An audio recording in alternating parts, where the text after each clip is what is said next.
도시정책과 소관 예산안에 대한 설명 및 질의답변을 진행합니다.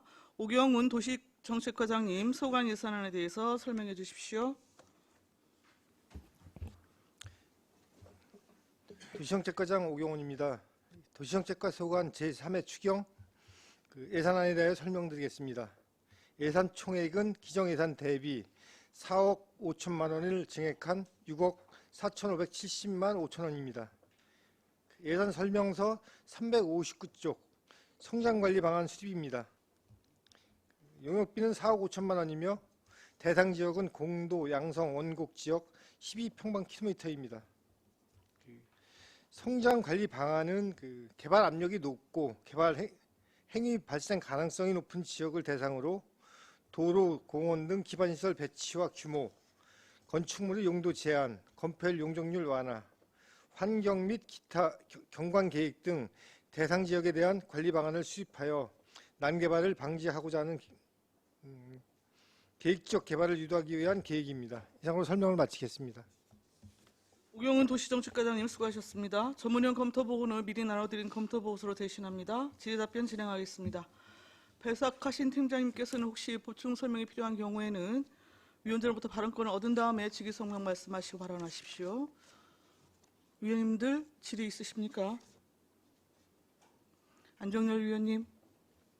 네, 안정열 의원입니다. 이제 서부권의 성장 관리 방안 수립해가지고 용역을 주는 것 같은데 지금 이제 난개발이 이제 돼가지고 그걸 미연에 방지하기 위해서 용역을 세운 거예요? 지금 이제 난개발도 방지하고 네. 개발이 이제 난개발이 예상되는 지역이나 개발 압력을 좀 많이 받고 있는 지역에다가 이제 관리하기 위해서 하는 계획입니다.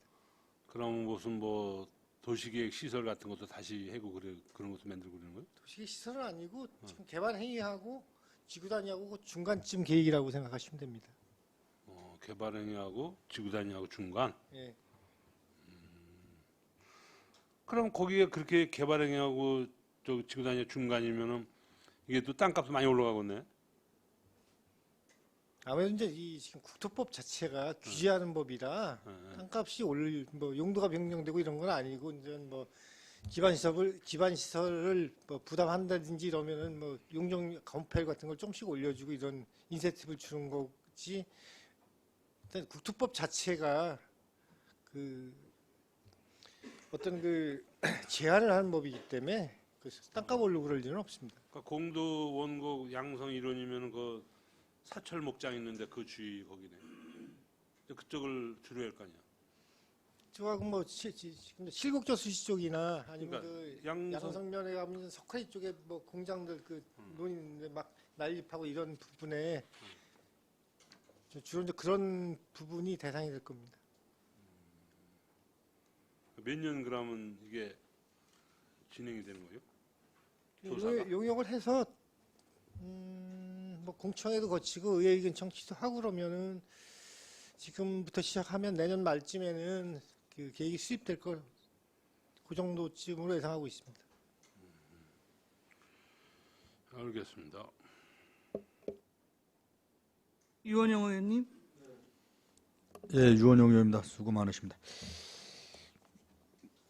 공도, 원곡, 양성 딴 데는 뭐 아직 계획은 없는 겁니까? 딴 지역은요? 지금 이 법이 이제 생긴 지가 네.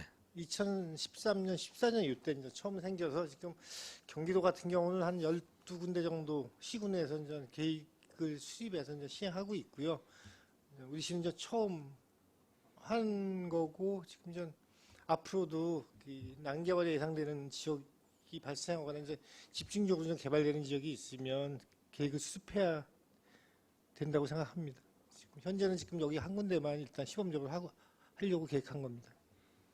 예를 들어서 이제 1년 뭐 2021년 12월까지 돼 있는데요. 예. 이게 끝나면 그럼 뭐 예를 들면은 뭐 지금 이제 저쪽 보겐면 쪽 같은 경우는 SK 하이닉스 때문에 이제 뭐 일부 시민들은 뭐 용도 지역이 변경될 거다 벌써 뭐 이런 사람들이 많잖아요. 근데 뭐 물론 뭐 그거를 맞춰서 해주자는 게 아니라 그 뭐 보겐면 쪽이라든가 뭐 대동면 쪽 뭐 이런 데도 지금 사실은 뭐 난개발이 많이 되고 있거든요. 무계획적으로 막. 근데 조금 이걸 좀 빨리 좀 해야 되는, 물론 이쪽 지금 서북 쪽은 어떻게 보면 좀 늦은 거고요. 예? 네. 그래서 좀 딴 데도 계획이 있으신가 해서 말씀을 드리는 거거든요. 이 성장관리 방안은 일단 용도 변경은 수반하지 않고 현재 용도에서 그냥 그 기반 시설만 넣는다고 생각하시면 됩니다. 쉽게. 아니 그렇더라도 딴 데도 좀 이렇게 하셔야 되지 않나 싶어서 말씀드리는 거거든요. 네, 알겠습니다. 네, 이상입니다. 송미찬 의원님. 네, 송미찬 의원입니다. 가전에 저 덧붙여서 말씀드리겠습니다. 그럼 현재 공도읍, 양성읍, 원공영이잖아요. 기반 시설이 이제 지금 이렇게 조정이 되는 거잖아요. 어떻게 보면 조정된다는 표현이 맞나요? 요 성장관리 방안은 보통 이제 비시가와 지역, 이건 보통 보면 전 녹지 지역들이나 아니면 그 관리 지역, 뭐 계획관리, 생산관리, 보존관리 이런 지역에 그러니까 도시 지역이 아닌 지역에 이제 하는 계획입니다. 비시가와 지역이 써 있구나. 알겠습니다. 네. 예. 또 질의하실 위원님이 계십니까? 없으신가요? 그럼 실제 지금 개발행위 허가 같은 경우에 서북강원에 집중하는 양상입니까? 아무래도 그 전체적으로 한 20-30%는 서부 쪽에 있다고 보시면 될 겁니다. 근데 용역비가 4억 5천이네요. 이제 이 대상 지역이 워낙 넓어가지고 예. 뭐 12평방 킬로인데 공도 양성 원곡의 한 10% 정도 면적의 10% 정도를 하는 거거든요. 면적이 상당히 넓고 광범위해서 그렇습니다. 아, 그렇습니까? 예. 추가 질의 없으시죠? 도시정책과 소관 예산안에 대한 설명 및 질의 답변을 마치겠습니다. 오경훈 도시정책과장님이야 공직자 여러분 수고하셨습니다.